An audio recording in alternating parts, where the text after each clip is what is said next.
ऋग्वेद మంత్ర 16 సంస్కృత్ మంత్ర తెలుగు భావం అగ్నిదేవుడు దేవతలకు దూతగా ఉండి యజ్ఞాన్ని నడిపించే జ్ఞానవంతుడు.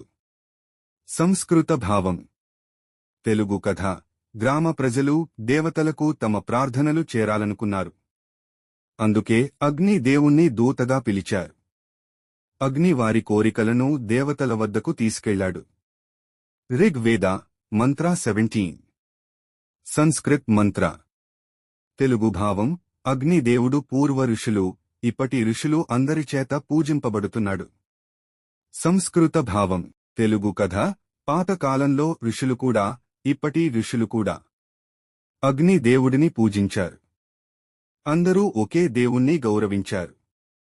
ऋग्वेद మంత్ర 18 సంస్కృత్ మంత్ర తెలుగు భావం అగ్నిదేవుడు దేవతలను యజ్ఞానికి తీసుకువస్తాడు.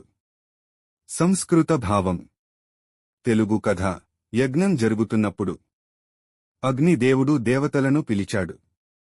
దేవతలు యజ్ఞస్థలానికి వచ్చారు. ऋग्वेद మంత్ర 19 సంస్కృత్ మంత్ర తెలుగు భావం అమరుడైన అగ్నిదేవుడు దేవతలను సంతోషపరుస్తాడు.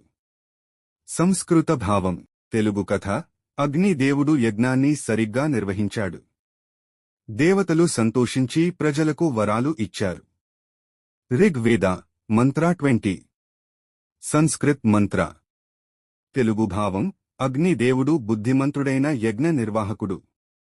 సంస్కృత భావం తెలుగు కథ అగ్నిదేవుడు యజ్ఞాన్ని జ్ఞానంతో క్రమంగా చేశాడు.